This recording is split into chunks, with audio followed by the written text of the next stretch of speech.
ओम अज्ञानतिमिरान्धस्य ज्ञानाञ्जनशलाकया चक्षुरुन्मीलितं येन तस्मै श्रीगुरुवे नमः। नमो विष्णुपादाय कृष्णप्रेष्ठाय भूतले श्रीमते भक्तिवेदांत स्वामिनिति नामिने। नमस्ते सारस्वती देवे गौरवाणी प्रचारिणे निर्विशेष शून्यवादी पाश्चात देशतारिणे।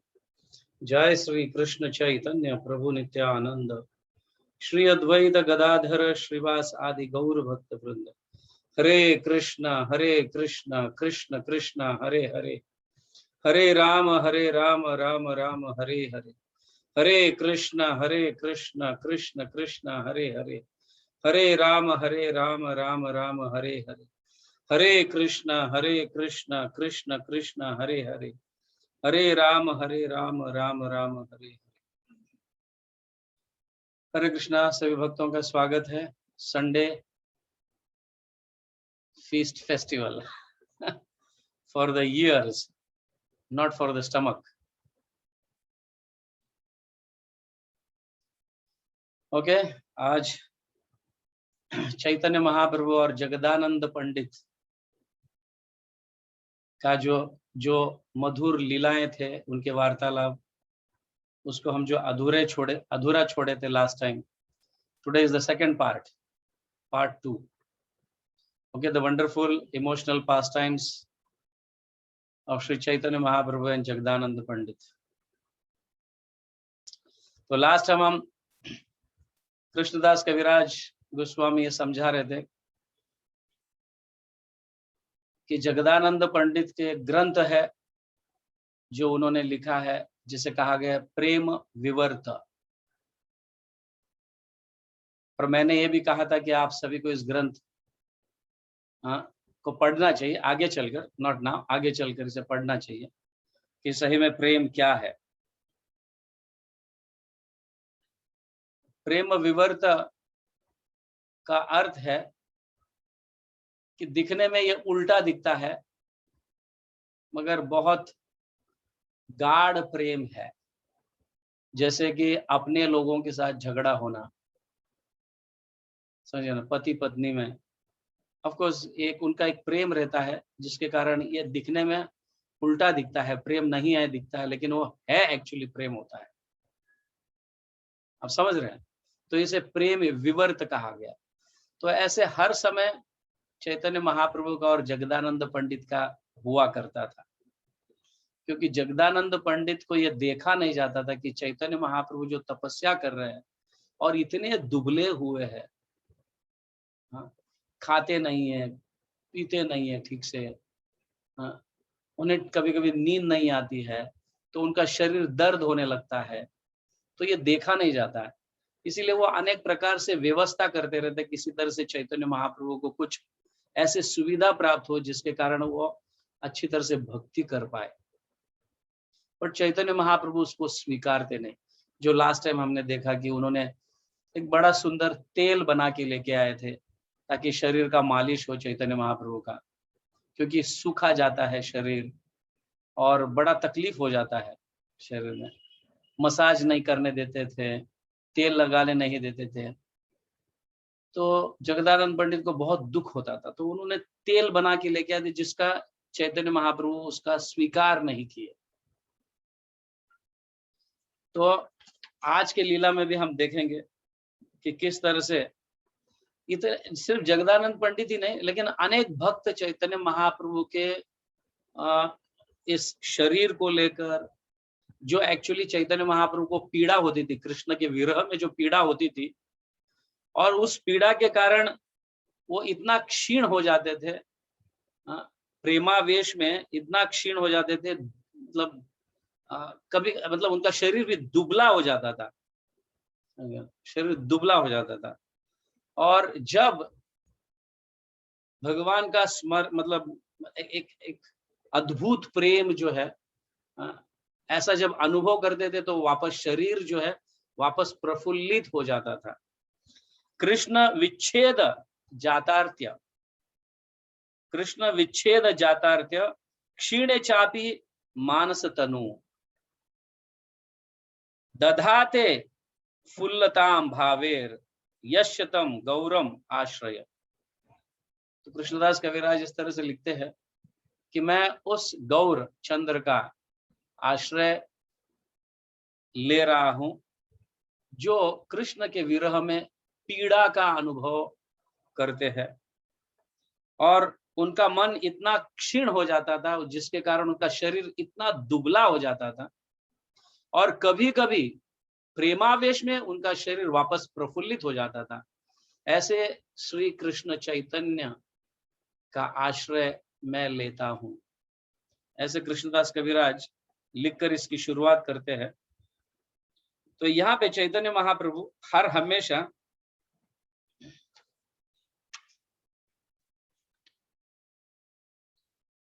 हे न मते महाप्रभु जगदानंद संगे नाना मते आस्वाद प्रेमर तरंगे।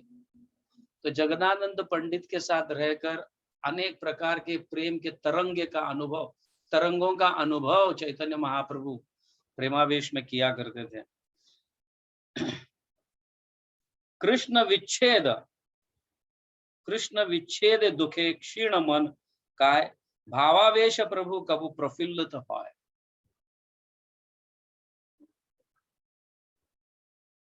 मानस तनु, यस।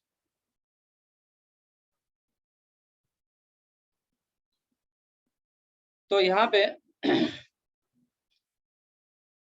तो चैतन्य महाप्रभु जो है कृष्ण के विरह में एक्चुअली उनका सोते थे तो सूखे लकड़ियां, सूखे पत्ते ऐसे वो बिछाकर उसके ऊपर सो जाते थे, जिसके कारण उनके हड्डियों को दर्द होता था, और ये भक्त लोग सह नहीं सकते थे, खास करके जगदानंद पंडित।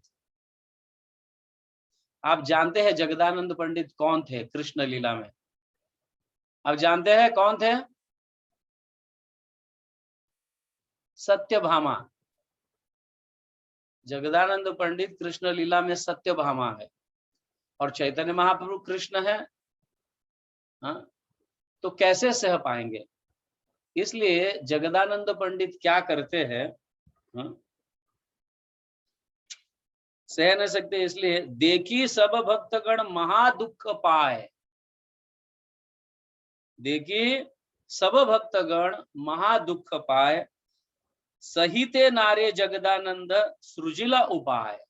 उन्होंने देखा कि सभी भक्तों को बहुत दुख हो रहा है चैतन्य महाप्रभु के इस वैराग्य को देखकर।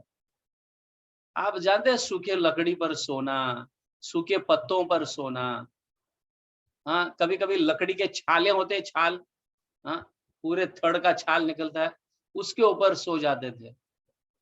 तो कैसे सब भक्त मतलब देख सकते हैं इसे, बड़े परेशान हो जाते थे। और जगदानंद पंडित तो बहुत, तो इसलिए वो फिर उनके हृदय में एक ऐसा विचार आया, ऐसे एक आइडिया आया, सुरजीला उपाय, एक आइडिया आया। तो उन्होंने क्या किया, एक सूक्ष्म मतलब एकदम मुलायम वस्त्र लिए, और उसके अंदर कपास डाले, और वो स्वयं उसको सिए, और एक रजाई जैसा बनाए। उन्होंने रजाई होता है ना, अपन रजाई ओढ़ते हैं, हाँ, रजाई जैसा बनाया, और साथ ही साथ एक पिलो भी, एक तकिया भी उन्होंने बनाया, और इसको बनाकर गोविंद को देते हैं।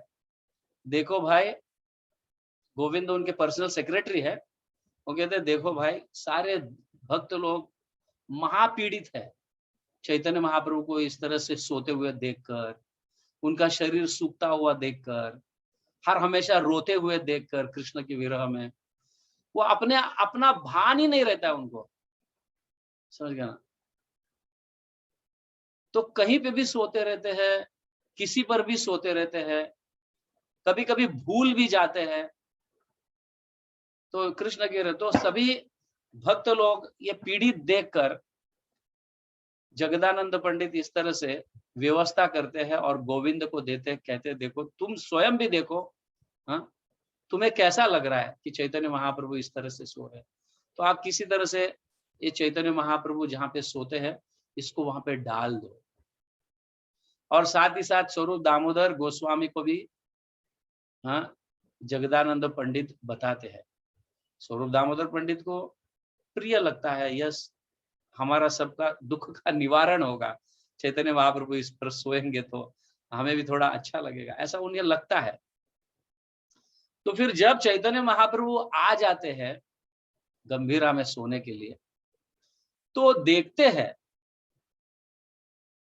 कि रजाई बिछाया हुआ है और तकिया बिछा हुआ है। ये देखकर बड़े गुस्से हो जाते हैं चैतन्य महाप्रभु, गोविंद ये क्या है, ये किसने किया? तो जैसे ही गोविंद को चैतन्य महाप्रभु थोड़ा डांटते हैं और कहते हैं कि प्रभु ये जगदानंद पंडित की इच्छा है। तो जैसे ही जगदानंद पंडित का नाम लेते हैं तो चैतन्य महाप्रभु डर जाते हैं, वापस ऐसा ना हो जाए कि 3 दिन का वापस उपवास में चले जाए, अंदर जाके घर में ताला लगाकर बैठ जाए। तो चैतन्य महाप्रभु बहुत डर जाते हैं। चैतन्य महाप्रभु गोविंद को कहते हैं इसको बाजू में हटा, हाँ मुझे जैसा सोना है वैसे ही मेरे को सोने दो। ये क्या ठीक लगता है? इस तरह से मैं सन्यासी हूँ, ऐसे रजाई पर सोना, तकिया लेकर सोना, ये ठीक लगता है क्या कोई सन्यासी को? हाँ गोविंद इसको निकालो। तो गोविंद को निकालने देते हैं। और फिर स्वरूप दामोदर गोस्वामी भी कहने लगते हैं प्रभु जगदानंद पंडित की इच्छा है, उनको बहुत दुख पहुंचेगा अगर आप इस पर नहीं सोए। वो बहुत मेहनत कर इसको बनाए हैं, अगर आप इसके ऊपर नहीं सोओगे तो उन्हें बहुत दुख लगेगा। तो फिर चैतन्य महाप्रभु जो है फिर कहने लगते हैं देखो स्वरूप Damodar, I am a renounced person, मैं संन्यास लिया हूं, अगर मैं इस तरह से इसके ऊपर सो जाऊंगा तो लोग क्या कहेंगे? ये मुझे मेरे अपने आप में मेरे को शर्म आती है ऐसे सोना, संन्यास लेने के बाद ऐसे सोना। मैं ये ठीक हूं, मैं जमीन पर ही सोना मेरे लिए अच्छा है और तपस्या होनी चाहिए, इसलिए सूखे पत्तों पर या इसके ऊपर वो सो जाते थे। तो ये पीड़ा देखा नहीं जाता था सभी भक्तों को। तो फिर बीच का रास्ता जो है स्वरूप दामोदर गोस्वामी निकालते हैं, एक बीच का रास्ता निकालते हैं। तो बीच का रास्ता क्या है? चैतन्य महाप्रभु की जो उपवस्त्र है, ऐसे तो जगदानंद पंडित भी जो कपड़ा लेकर उसको गेरुआ रंग से, सन्यासी को कोई तकलीफ नहीं पहुंचना चाहिए, सन्यासी कभी ऐसे रंगी बेरंगे कपड़े पर कभी नहीं सोते। इसलिए जगदानंद पंडित इसे जानते थे कि चैतन्य महाप्रभु सन्यास लिए है, रंगी बेरंग कपड़े पर सोएंगे नहीं, इसलिए उन्होंने व्हाइट कपड़ा लिया, अच्छा मुलायम कपड़ा लिया और उसको गेरुआ रंग, जैसे हम ऑक्सीडाइज कर देते ना, रेड ऑक्सीडाइज कर देते हैं, परमानेंट गेरुआ रंग हो जाता है, सन्यासी का रंग हो जाता है, समझ गए ना? सन्यासी जो कपड़े पहनते हैं वैसा रंग, जो गेरुआ रंग हो जाता है। तो वैसे कर दिए थे, वो भी चैतन्य महाप्रभु को पसंद नहीं था क्योंकि बहुत मुलायम कपड़ा था। जैसे वो फॉर एग्जाम्पल समझो सिल्क का कपड़ा कहो, समझ गए ना, ऐसा। तो चैतन्य महाप्रभु नहीं चाहते थे। तो स्वरूप दामोदर गोस्वामी एक रास्ता निकालते हैं बीच से। तो चैतन्य महाप्रभु जो पहनते थे वो ऊपर वाले वस्त्र जो है उपवस्त्र, उसको लेकर उन्होंने क्या किया, हाँ पत्तों अंदर जो है ना पत्ते डाल दिया उन्होंने, पेड़ के पत्ते। पेड़ के पत्तों को क्या करते हैं, वो अपने नाखून से उसको ऐसे छीलते हैं, फिर वो कपास के जैसा बन जाता है। आप जानते हैं पेड़ के पत्तों को ऐसे छीलोगे ना तो उसके जो बीच के रेखाएं होती है ना, पत्तों के बीच में जो रेखाएं होती है वो रेखाएं ऐसे ही रह जाती है और पत्ते निकलती है। तो रेखाओं का उसको काट कर एकदम कपास के जैसा होता है, फिर उसको उपवस्त्रों का रजाई जैसा बनाकर उसके अंदर वो डालकर और उसी का जैसा तकिया बनाकर फिर चैतन्य महाप्रभु को देते हैं। और चैतन्य महाप्रभु उसको स्वीकार लेते हैं। अंदर से तो जगदानंद पंडित बहुत गुस्सा हो जाते हैं, बाहर से वो संतुष्ट दिखाते हैं, क्योंकि उन्होंने जो बनाया था उसको स्वीकारा नहीं चैतन्य महाप्रभु। एनी हो, जगदानंद पंडित जो है, जगदानंद पंडित से भी स्वरूप दामोदर काफी सीनियर है वैसे, तो दोनों के बीच में से स्वरूप दामोदर गोस्वामी रास्ता निकालते कि भाई कपड़ा सिंपल रहे, हाँ, एकदम तपस्वी जैसा कपड़ा रहे, मतलब ऐसे थोड़ा फटा हुआ कहो, एकदम मुलायम ना हो ऐसा कपड़ा। और साथ ही साथ कपास के जगह वो क्या करते हैं, पत्तों के जो बीच में के जो रेखा मतलब होते हैं, तो उसको काट कर वो डालते हैं, जिसके कारण थोड़ा एकदम सॉफ्ट नहीं होता है, लेकिन थोड़ा हार्ड भी होता है और थोड़ा एकदम नॉट सो लग्जरियस टाइप का, ऐसा भी होता है। तो इसलिए चैतन्य महाप्रभु उसको स्वीकारते हैं। और चलो, स्वरूप दामोदर गोस्वामी ने बनाया है इसलिए उसको स्वीकारते हैं। तो जगदानंद पंडित तो ऑब्वियसली थोड़े गुस्से हो जाते हैं, अंदर से तो थोड़ा गुस्सा हो जाता है, लेकिन बाहर से वो मतलब एकदम सरल दिखाते हैं, विनम्र दिखाते हैं, लेकिन अंदर से बहुत उन्हें पीड़ा होती रहती है कि कैसे करे चैतन्य महाप्रभु, क्यों ये ऐसा कर रहे हैं।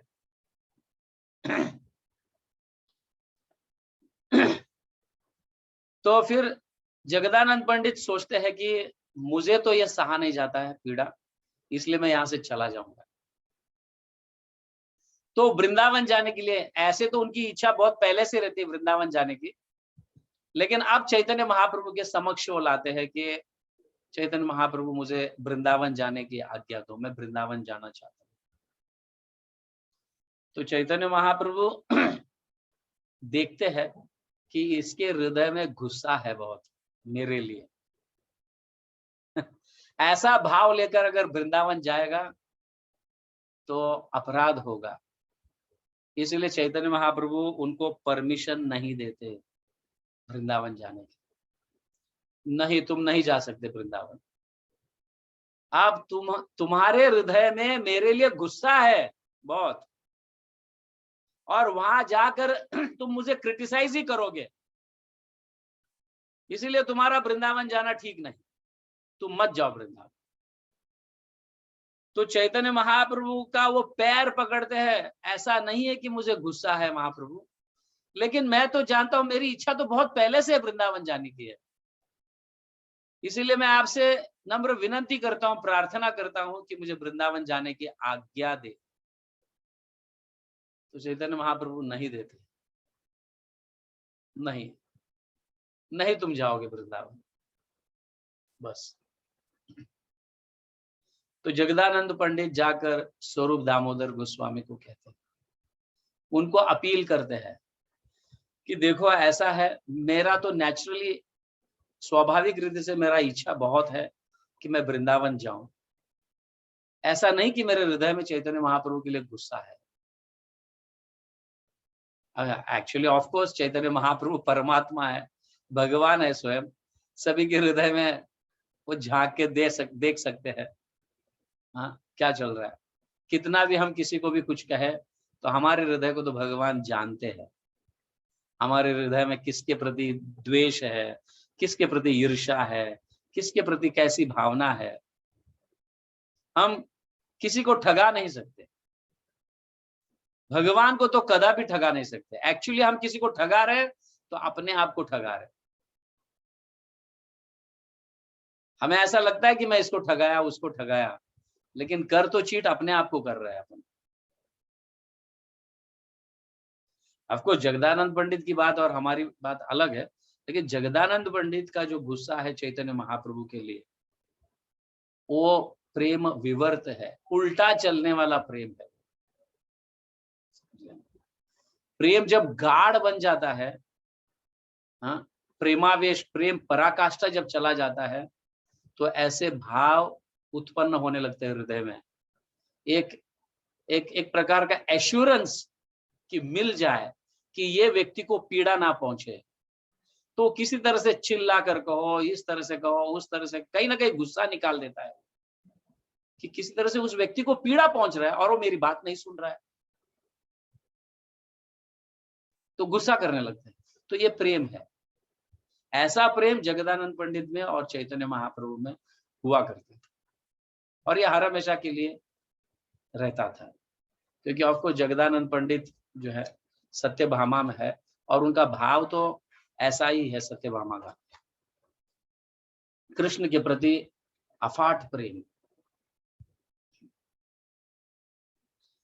तो स्वरूप दामोदर को अपील करते हैं, और स्वरूप दामोदर जाकर चैतन्य महाप्रभु से परमिशन लेते हैं। महाप्रभु, ऐसा नहीं है कि उसके हृदय में गुस्सा नहीं है, एक प्रकार का प्रेम है आपके लिए, और हम सभी को है ऐसा कि हम सब भी, मतलब हम देखते हैं कि आप कैसे सोते हो, कैसे खाते हो, कितना तपस्या करते हो। हाँ, हमारे हृदय को भी दुख पहुंचता है। इतना ही कि हम दिखाते नहीं, लेकिन जगदानंद पंडित ऐसे कुछ करके दिखाए, प्लीज उन्हें वृंदावन जाने दो। तो चैतन्य महाप्रभु परमिशन फाइनली देते हैं, वृंदावन जाने के लिए परमिशन देते हैं। लेकिन परमिशन देने से पहले, मतलब सॉरी, देने के बाद चैतन्य महाप्रभु जगदानंद पंडित को बुलाते हैं, यहाँ पे तुम यहाँ पे आ जाओ, और उनको इंस्ट्रक्शंस देते हैं। इस इंस्ट्रक्शंस का तुम चुस्त रूप से फॉलो करो, ऐसा वो कहते हैं। क्या है, क्या इंस्ट्रक्शंस देते हैं? वर्णासी पर्यंत स्वच्छंदे जाइब पथे, आगे सावधाने जाइबे क्षत्रियादि साथे। तो वाराणसी तक तुम आराम से जाओ, कोई दिक्कत नहीं है, हा? कोई प्रॉब्लम नहीं है, वाराणसी तक तुम्हें कोई डिस्टर्ब नहीं करेगा। लेकिन वाराणसी के बाद का जो ट्रैवल, वो केयरफुली करना, ये ध्यान में रखना, समझ गया ना? वहां पे लुटेरे बहुत है, लूटने वाले लोग हैं, आप सावधान से रहो, और क्षत्रियों के साथ जाओ। वो कहते हैं क्षत्रियों के साथ जाओ, अगर तुम्हें कोई रास्ते में क्षत्रिय मिलता है तो उसके साथ जाओ, तो उसके कारण आप बच कर रहोगे, नहीं तो लूटने वाले बहुत है। ऐसा कई इंस्ट्रक्शंस देते हैं जिसको हम पढ़ेंगे, और ये जो है ये बहुत इंपॉर्टेंट इंस्ट्रक्शंस है, क्योंकि हम जब भी धाम जाते हैं, हाँ, ये हमें ध्यान में रखना चाहिए सारे इंस्ट्रक्शंस, कि चैतन्य महाप्रभु जो इंस्ट्रक्शंस दे रहे हैं धाम जाते समय, किसी भी भक्त को जो इंस्ट्रक्शंस देते हैं चैतन्य महाप्रभु, एक्चुअली वो हमें इंस्ट्रक्शंस दे रहे हैं। आगे कहते हैं, केवल गौड़िया पाइल बाट पाड़ करी बांधे, सब लूटी बांधी राखे जायते विरोध है। जैसी ये लुटेरे मार्ग पर किसी बंगाली को अकेले यात्रा करते देखते हैं तो वस्तु ले लेते हैं और बंदी बनाते हैं। तो ध्यानपूर्वक क्षत्रियों के साथ जाओ, और वहां जाकर, हाँ, जैसे ही तुम मथुरा पहुंचोगे तो सनातन गोस्वामी के साथ ही रहना, उनका साथ नहीं छोड़ना, क्योंकि सनातन गोस्वामी उस समय वृंदावन में रहते थे, मथुरा वृंदावन में रहते थे, और उनके साथ रहना, क्योंकि वो ब्रजवासी है, वो वहां पे रहे हैं, और वो आपको सिखा देंगे कैसे भाव होना चाहिए, कैसे रहना चाहिए वहां पे,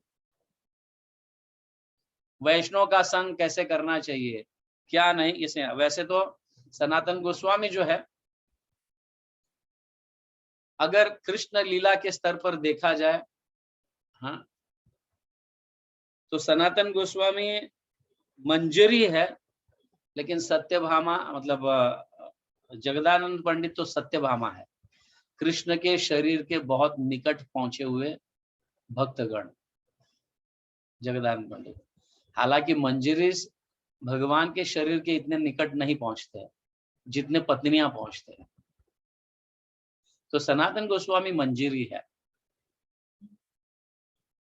हाँ, गोपियों में से एक सखी, मंजरी सखी। तो मंजरीस का अर्थ है जो अष्ट सखियां होते हैं उनके अंडर में रहकर कार्य करने वाले या सेवा करने वाले, इन्हें मंजरी कहा गया है। तो सनातन गोस्वामी जो है, हाँ, रूप गोस्वामी, हमारे सारे गोस्वामी जो मंजरीज है, और ये सत्यभामा। तो सत्यभामा मतलब जगदानंद पंडित को चैतन्य महाप्रभु आज्ञा दे रहे हैं कि आप सनातन गोस्वामी के साथ रहो। मथुरा के निवासियों से आप स्वच्छंद होकर मत मिलना जुलना, दूर से ही उनका सम्मान प्रदर्शित करना, क्योंकि आप भक्ति के विभिन्न स्तर पर हो, अतः आप उनके आचार व्यवहार को नहीं अपना सकेंगे या अपना नहीं सकते। सनातन गोस्वामी ब्रजवासियों के आचार और व्यवहार से युक्त है, वो जानते हैं कैसे कैसे उनका आचरण है, ब्रजवासियों का कैसे उनका विचार है, तो ये जानते हैं। तो उनके अंडर में रहकर, हाँ, उनके साथ रहोगे ना, तो तुम्हें समझ में आएगा कि ब्रजवासियों के साथ कैसा रहना, क्योंकि आपका जो है भिन्न स्तर है, आपका स्तर अलग है। तो आप मतलब चैतन्य महाप्रभु को ये चिंता थी कि जगदानंद पंडित ब्रजवासियों को डांटे ना, समझ गया ना। अगर ब्रजवासियों को डांटोगे आप तो वो ठीक नहीं है। इसलिए हम भी जब वृंदावन जाते हैं तो ब्रजवासियों के मुंह नहीं लगते। कभी कभी ब्रजवासी कहते हैं यहाँ पे दान डाल दो, यहाँ पे ये डाल दो, वो डाल दो, तो मुंह नहीं लगना है। हमें देना है तो देना है, नहीं तो नहीं देना है। पर ज्यादा मुंह नहीं लगा, तुम पैसा क्यों लेते हो, तुम ये क्यों लेते हो, उसके बगैर दर्शन नहीं कराते हो, ये कराते हो, वो कराते हो, तो उससे क्या होगा, अपराध होने लगेगा। तो चैतन्य महाप्रभु इससे सख्त नफरत है, इस तरह से ब्रजवासियों के साथ बहस करना चैतन्य महाप्रभु नहीं चाहते थे, क्योंकि जगदानंद पंडित के भाव को वो जानते थे और उसका अनुभव भी चैतन्य महाप्रभु ने किए हैं। इसीलिए जगदानंद पंडित को सख्त कहते हैं कि आप सनातन गोस्वामी के साथ ही रहना और ज्यादा उनके साथ बहस मत करना ब्रजवासियों के साथ, और उनके आचार विचार को देखकर आप विचलित मत हो जाना। इस तरह से कहते हैं, सनातन संगे करिय वन दर्शन, सनातेर संग ना छाड़ी व एक क्षण। चैतन्य महाप्रभु कह रहे सनातन, हाँ, गोस्वामी के साथ रहकर ही आप सभी वृंदावन के मतलब जो भी 12 वन है और जितने भी दर्शन करना है उनके साथ ही रहकर दर्शन करो। अकेले मत जाओ दर्शन करने के लिए। अकेले जाओगे तो आप फंस जाओगे उनके आचार और उनके विचार से, आप विचलित हो जाओगे। आपके मन में अनेक प्रकार के अलग स्तर के भावनाएं आने लगेंगे ब्रजवासियों के लिए, वो अपराध होगा। इसलिए हमें इसके माध्यम से, चैतन्य महाप्रभु के इस आदेश के माध्यम से या इस उपदेश के माध्यम से हमें ये सीख लेना चाहिए कि वृंदावन कभी अकेले नहीं जाना। वृंदावन हर हमेशा भक्तों के समूह में जाना, अकेले नहीं जाना चाहिए, क्योंकि अकेले जाएंगे तो हम बहुत डिस्टर्ब हो जाएंगे। भक्तों के समूह में रहेगा तो कोई ना कोई भक्त हमें डिस्टर्ब होने से बचाएगा, हमारे मन को विचलित होने से बचाएगा, ताकि हम अपराध ना कर सके।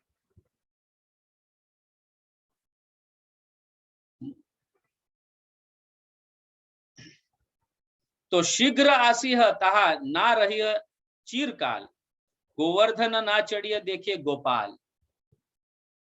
तो चैतन्य महाप्रभु और एक आदेश दे रहे हैं, वृंदावन में ज्यादा समय मत रहो। चैतन्य महाप्रभु आज्ञा दे रहे हैं, वृंदावन में तुम ज्यादा समय मत रहो। और जब गोवर्धन परिक्रमा करोगे या गोवर्धन के दर्शन लेने के लिए जाओगे, गोवर्धन पर्वत पर चढ़ो मत, क्योंकि वो स्वयं गोविंद है।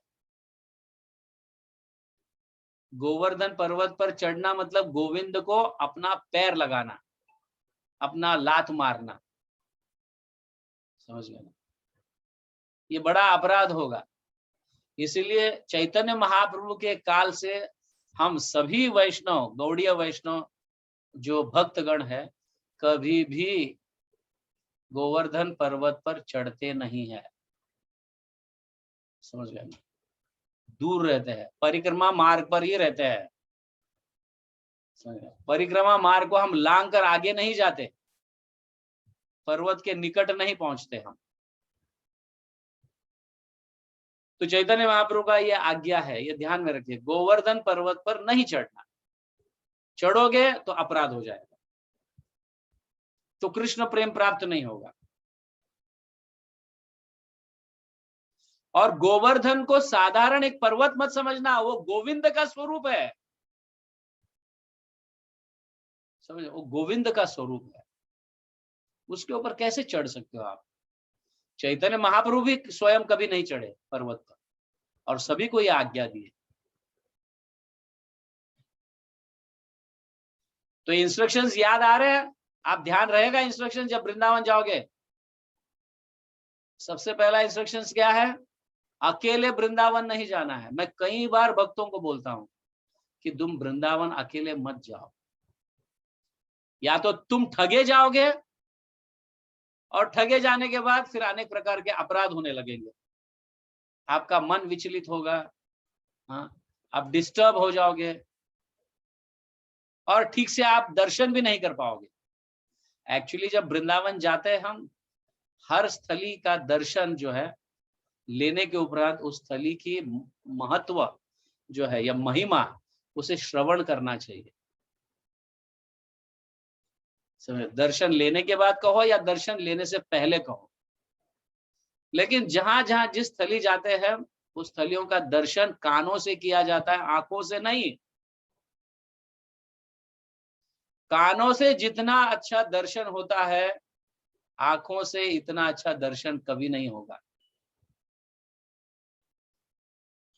भक्ति सिद्धांत सरस्वती ठाकुर महाराज, हाँ, जब ब्रजमंडल परिक्रमा करते थे, परिक्रमा कर कर जब क्लास देते थे, भक्ति सिद्धांत महाराज मतलब हमारे प्रभुपाद के गुरु क्लास देते थे, तो कई भक्त लोग दर्शन करने जाते थे, क्लास को छोड़कर दर्शन करने के लिए जाते थे।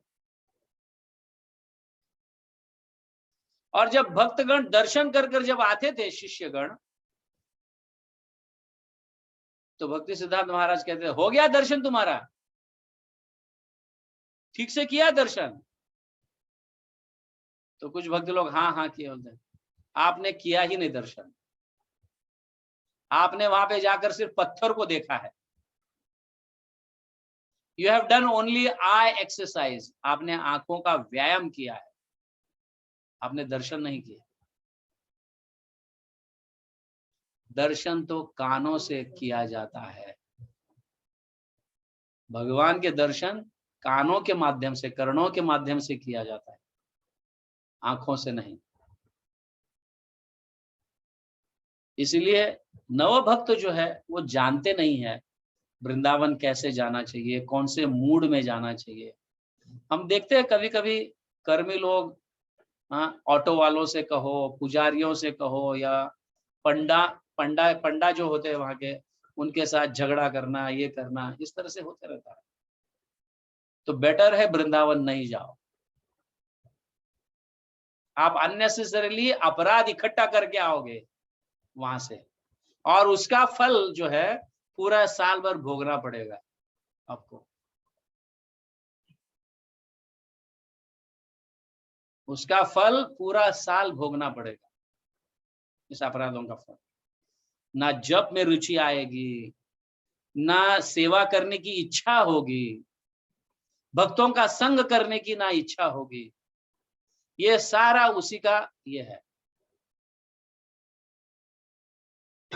ये सारा कारण वही कारण है कि हम वृंदावन जाकर अपराध करते हैं, समझ रहे? तो बहुत महत्वपूर्ण है। इसीलिए चैतन्य महाप्रभु कह रहे, शीघ्र आसीह ताहा ना रहिय चिरकाल, वहां पे चिरकाल तक रहो मत, तुरंत दर्शन जैसे ही हो जाते हैं वापस आ जाओ। चैतन्य महाप्रभु इस तरह से आज्ञा दे रहे, समझ गए?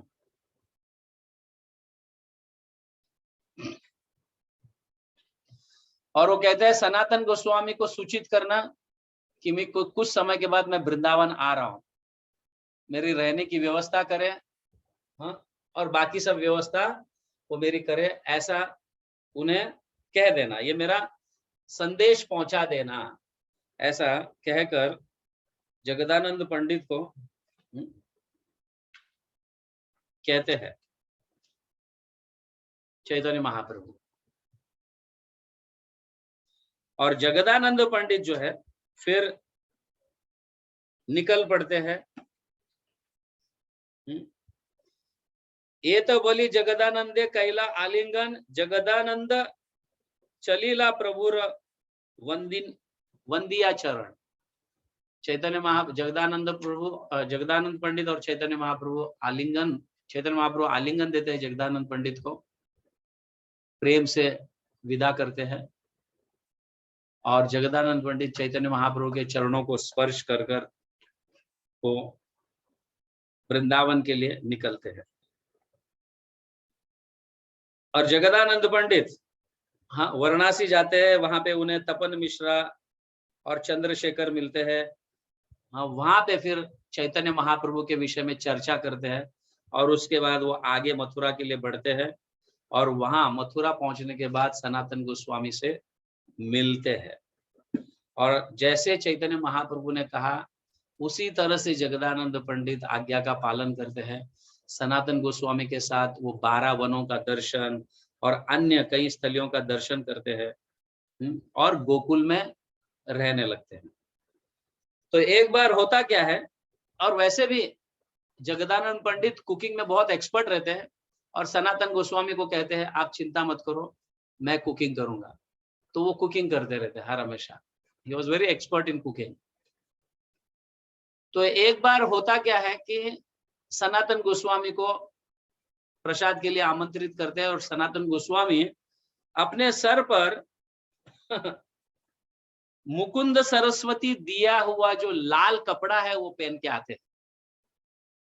मुकुंद सरस्वती उनको लाल कपड़ा देते हैं, तो उसको पहनकर हाँ वो आते हैं। अभी लाल कपड़ा मतलब एक्चुअली वो सन्यासियों का कपड़ा, मतलब गेरुआ कपड़ा होता है, हाँ, तो वो पहन कर आते हैं। तो जगदानंद पंडित को लगता है वाह वाह, चैतन्य महाप्रभु की कृपा कितना इनको हुई है। चैतन्य महाप्रभु ने उन्हें कपड़ा दिया, अपना वस्त्र दिया है जो सनातन गोस्वामी ने पहने हुए है। और सनातन गोस्वामी को कहते हैं ये कपड़ा किसने दिया। उनको इच्छा होती है कि हाँ चैतन्य महाप्रभु दिए होंगे, ऐसा उनको ये होता है। फिर भी वो पूछते हैं ये कपड़ा किसने दिया आपको।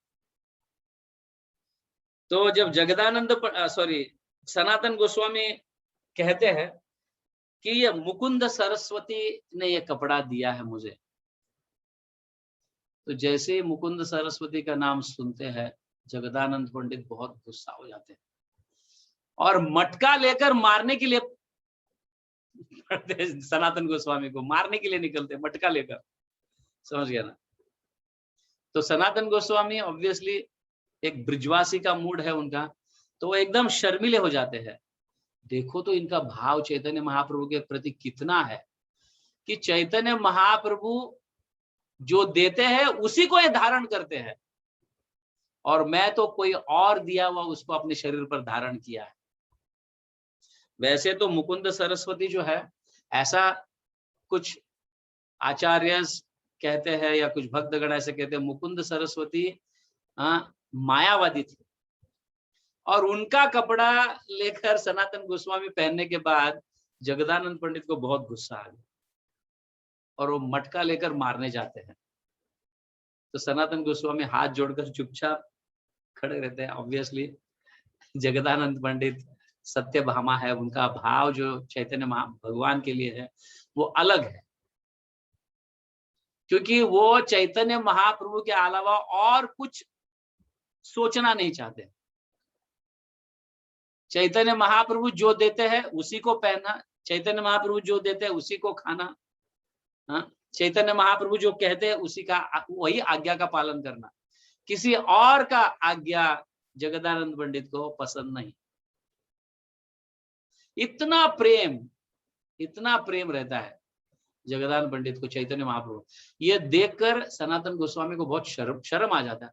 अरे मेरा स्तर तो देखो, मैं किसी और का भी पहन लेता हूं, लेकिन इनका भाव देखो कितना ही है।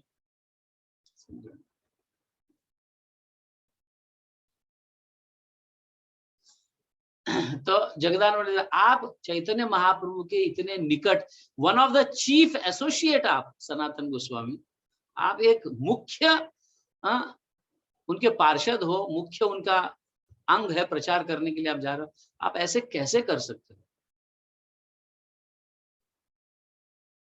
फिर बाद में सनातन गोस्वामी हाथ जोड़कर क्षमा नहीं मांगते, लेकिन हाथ जोड़कर उनके भाव को देखकर वो बहुत ये हो जाते हैं। तो इसको जगदानंद पंडित समझ जाते हैं। फिर बाद में सब दोनों मिलकर फिर प्रसाद लेते हैं और एक दूसरों की स्तुति करने लगते हैं। एक दूसरों की स्तुति करना। और ऑफ कोर्स सनातन गोस्वामी जगदानंद पंडित की बहुत स्तुति करते हैं कि तुम्हारा प्रेम, तुम्हारा जो महाप्रभु के लिए तुम्हारा जो भाव है, सही में बहुत मतलब एक गाढ़ प्रेम है तुम्हारा। इस तरह से तो दोनों जन मिलकर फिर प्रसाद लेते हैं और चैतन्य महाप्रभु की आज्ञा रहती है कि ज्यादा समय तक नहीं रुकना है वहां पे। तो मतलब जितना समय तक रहे जगदानंद पंडित और सनातन गोस्वामी चैतन्य महाप्रभु के विरह में रोते रहे, दोनों जन। आपको जगदानंद पंडित तो मतलब एक ही हफ्ता ऐसा कुछ दिन हुए होंगे, लेकिन सनातन गोस्वामी तो चैतन्य महाप्रभु के विरह में बहुत रोए, क्योंकि चैतन्य महाप्रभु को छोड़ के, चैतन्य महाप्रभु है जगन्नाथपुरी में, सनातन गोस्वामी है वृंदावन में। उन्हें आज्ञा दी गई थी वृंदावन में आप रहो, वृंदावन का सारा खोज करो, भगवान के सारे लीलाओं का जो है उसे उजागर करो, उसे प्रकट करो। तो वो आज्ञा का पालन कर रहे थे, इसलिए हाँ सेपरेशन मूड में बहुत सनातन गोस्वामी रोते हैं। फिर बाद में आलिंगन, एक दूसरे को आलिंगन देकर फिर जगदानंद पंडित फिर 2 महीने के लिए, ऑफ कोर्स 2 महीने के लिए रहते हैं वृंदावन में जगदानंद पंडित, और फिर बाद में जगन्नाथपुरी के लिए निकलते हैं। और उस समय जगदानंद पंडित सनातन गोस्वामी को कहते हैं कुछ समय के बाद चैतन्य महाप्रभु यहाँ पे आएंगे, तो उन्होंने मुझे आज्ञा दी है आपको बताने के लिए, संदेश पहुंचाने के लिए कि चैतन्य महाप्रभु जब आएंगे तो आप उनके रहने की व्यवस्था और प्रसाद की व्यवस्था वगैरह सब प्लीज कीजिए। ऐसे कहकर वो चले जाते हैं। जब चले जाने लगते हैं तो सनातन गोस्वामी उनको कुछ भेंट देते हैं।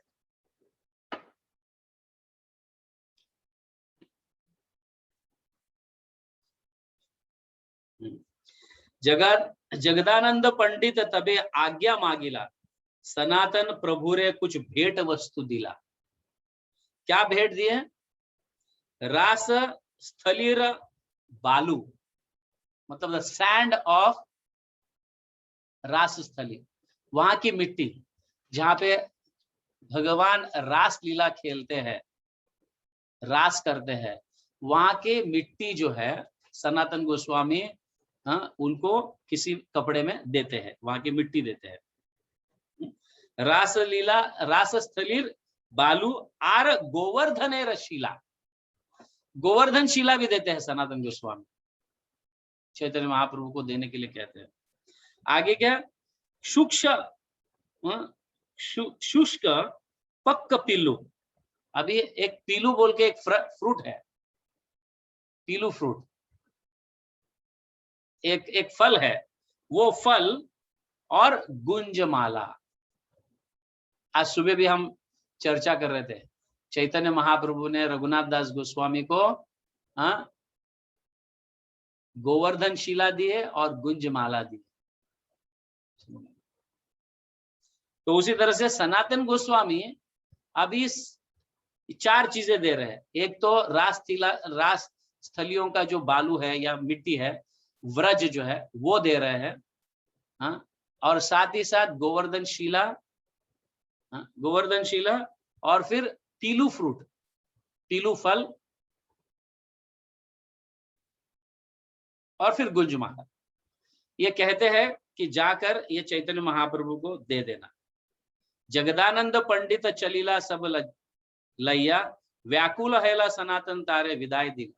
सनातन गोस्वामी इतने व्याकुल हो जाते, मतलब बहुत दुख हो जाता है सनातन गोस्वामी को, जगदानंद पंडित अब वापस इतना लंबा समय तक रहे और फिर वापस जा रहे हैं, तो उन्हें बहुत होता।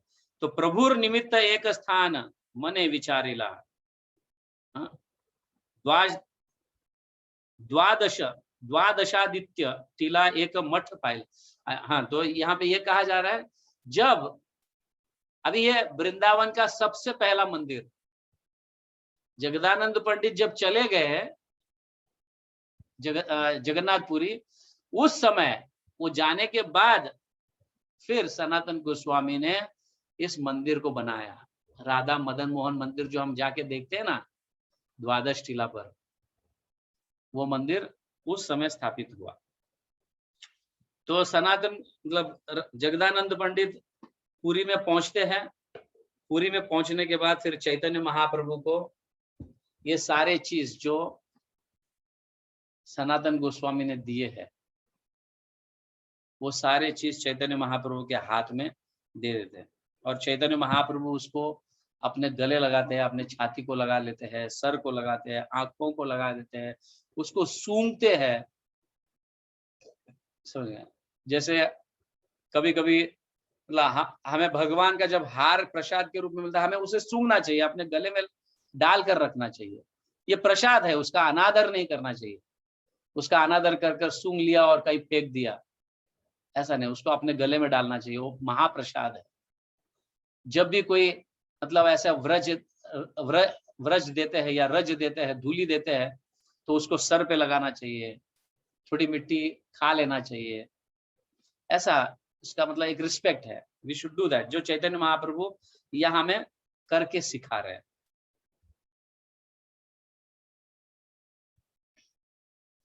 तो ये सब ले लिया। फिर चैतन्य महाप्रभु ने वो पीलू फ्रूट जो है वो सभी भक्तों में डिस्ट्रीब्यूट कर देते हैं। तो चैतन्य महाप्रभु कहते हैं कि जगदानंद पंडित को सनातन गोस्वामी ने एक पीलू फल दिया है, आप सभी लोग इसे खा लो। ये पीलू फ्रूट की जो महिमा है, बहुत सुंदर महिमा है। भक्तों को जैसे बांटते हैं, तो कैसे हम फल खाने के लिए ग्रीडी हो जाते हैं ना, महाप्रसाद मिला, महाप्रसाद। तो ये फल का अनुभव किसी पूरी के भक्तों को नहीं रहता है, वहां पे रहने वाले भक्तों को नहीं रहता है ये पीलू फ्रूट का, ये पीलू फल का जो स्वाद है। तो ये फल आने के बाद उसको सब लोग एकदम स्वाद होगा, चैतन्य महाप्रभु के हाथों से मिला है, आप जानते कितना मीठा होगा चैतन्य महाप्रभु के हाथों से मिला है तो तो इसको सब भक्त लोग खाने लगते हैं और उसको चबाना चालू कर देते हैं। जैसे ही चबाना चालू कर देते हैं, इतना तीखा होता है, इतना तीखा, सारे भक्तों के आंखों में से पानी आने लगता है चैतन्य महाप्रभु इसको, इस पीलू फ्रूट को सभी को बांट देते, बाकी सब अपने पास रख लेते हैं गोवर्धन शिला व्रज का धूली जो है वो रख लेते हैं, गुंज वाला भी अपने पीलू फ्रूट को बांट दो, क्योंकि चैतन्य महाप्रभु जानते हैं पीलू फ्रूट क्या होता है। समझ गए? तो हमारे अंदाजे से ये पीलू फल जो है, पीलू फल, ये अदरक होना चाहिए। समझ गए? अदरक होना चाहिए। अभी तक तो हमने मतलब जब मैं भी पहली बार ये कथा सुना था, तो मेरी भी बहुत उत्कंठा थी, ये पीलू फ्रूट होगा क्या। कई लोगों को पूछा, इवन वृंदावन में भी हमने पूछा, ये पीलू फल क्या होता है, पीलू फल क्या होता है, पीलू फल क्या होता है, किसी ने बताया नहीं। बट एक कुछ ब्रिजवासी ने हमें अदरक दे दिया, इसी को पीलू फल कहा जाता है। अभी वो भी कितना है सच है पता नहीं है, बट तब से मैं अदरक को पीलू फल मानता हूं, क्योंकि वो ऐसा है कि जब मुंह में रखकर उसको चबाने लगते हैं, बहुत तीखा लगता है। हाँ? क्या है पीलू फल, क्या है उसको क्या बोला है? यस, उस समय हम मतलब दिस इज 1991 की बात कर रहा हूँ, अभी यहाँ पे नेट में आपको सब कुछ मिलता है। नारद मुनि शोइंग मी समथिंग लग रहा है। पीलू फल क्या होता है? है? अच्छा, इसे पीलू ही कहा जाता है। हाँ, लाल है, लाल फल। एनीहाउ, अभी मेरे को पता, now I am knowing this what it is. आप भी नेट में ढूंढ सकते हो पीलू फल क्या है। बट वो लाल ऐसा छोटा बेरी जैसा होता है। हाँ, ये कैसा दिखता है? स्वीट के जैसा ही दिखता है नहीं? ये भी मैं पहली बार देख रहा हूँ। Are you able to see this? हाँ, कुछ बेरी, रेड बेरी, लाल बेरी जैसा दिखता है। मैं भी पहली बार देखा। अभी तक तो मुझे ऐसा ही लगता था पीलू फल मतलब अदरक। This is very nice. चलो, अभी नेट का मतलब गूगल का एक बहुत बेनिफिट है, कुछ भी टाइप करो तो मिल जाता है। टिल नाउ, अभी तक मैं पीलू फ्रूट मतलब अदरक ही समझता था। Now today it is disclosed. अभी ये पीलू फल को चखना पड़ेगा, कितना तीखा होता है, we don't know. But Chaitanya Mahaprabhu इसको डिस्ट्रीब्यूट करते हैं और उसको खाकर सभी का जीभ जलने लगता है, तीखा जलने लगता है। सब लोग मुंह में से, नाक में से, सभी जगह से पानी। लेकिन क्या करे, चैतन्य महाप्रभु ने दिया है, इसको खाना पड़ेगा, थूकेंगे तो कैसे होगा? ये बड़ी सुंदर लीला है। चैतन्य महाप्रभु इसको सिर्फ पीलू फल को देते हैं और बाकी सब अपने पास रखते हैं। आप सोच सकते हैं कि कितना विनोद होगा। चैतन्य महाप्रभु भी क्या चाहते होंगे, उनके मन में भी क्या विचार होगा कि भक्तों को देखकर कितना उनको भी ये आनंद होता होगा।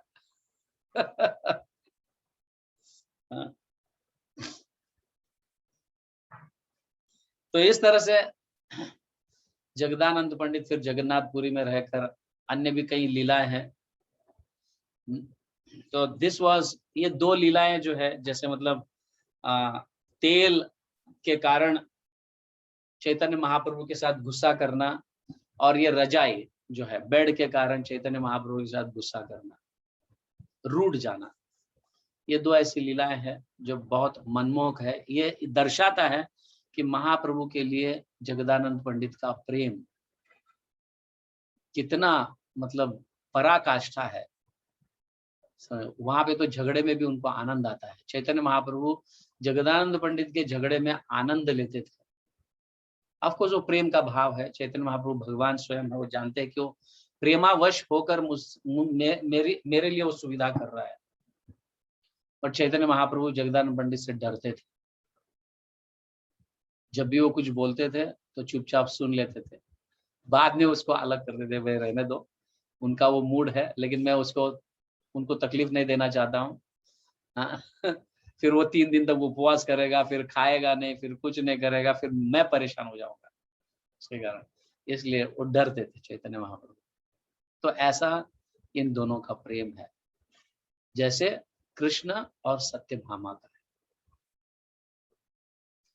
सो ये प्रेम विवर्त है, इसे प्रेम विवर्त कहा गया। ओके, हरे कृष्णा। श्री चैतन्य महाप्रभु की जय, चैतन्य चरितामृत की जय, जगत गुरु श्रील प्रभुपाद की जय। What is the conclusion? Conclusion ये है कि वृंदावन भक्तों के आज्ञा से जाओ, भक्त आज्ञा देंगे तभी वृंदावन जाओ, और भक्तों के संग में वृंदावन का दर्शन करो। ठीक है, भक्तों के संग में रहकर वृंदावन का दर्शन करो। और वृंदावन का दर्शन कभी भी अकेले नहीं करना चाहिए, या कोई हम टूरिस्ट वगैरह ऐसे पकड़ते हैं, पता है ना, गाइड को पकड़ते हैं। हाँ, 2 मिनट के लिए जाके दर्शन करवा के फिर वापस में बस में बैठना। दर्शन उससे नहीं होता है। आंखों से कभी भी दर्शन नहीं किया जाता है। भगवान के दर्शन अगर प्राप्त करने हैं अपने अंतिम समय में, तो श्रवण ज्यादा करना चाहिए, आंखों से नहीं। आंखों से हमारे लिए तो अभी भी भगवान एक पत्थर के जैसे ही है। Let me tell you clearly. But श्रवण से भगवान के लीलाओं, उनका रूप, गुण, लीला, धाम, इसके दर्शन होते हैं श्रवण से। और वो भाव हमारे हृदय में बैठ जाता है और उसी भाव को लेकर हम साधना करते हैं। फिर अंतिम समय में हम भगवान के दर्शन साक्षात रूप में कर सकते हैं। Okay, shravan is very important. लीला भले बार बार सुनो, अरे ये तो लीला सुनी है, अब क्या सुनना है बोल के फिर वीडियो ऑफ कर दिए, फिर अपना काम करने लगे। ऐसा नहीं होना चाहिए। लीला जितनी बार हम सुनते हैं उतना हृदय के निकट वो लीला पहुंच जाता है, या हम उस लीला के उतना निकट पहुंच जाते हैं जितनी बार हम ज्यादा श्रवण करते हैं उन लीलाओं को। समझ गए ना? ये कभी ना समझना कि ये लीला तो मैं जानता हूं, अभी इसे क्या सुनना है। नहीं, बार बार सुनना ही उस लीला के निकट पहुंचना या उस स्थली के निकट पहुंचना। Okay, Hare Krishna. Any questions? कोई प्रश्न है?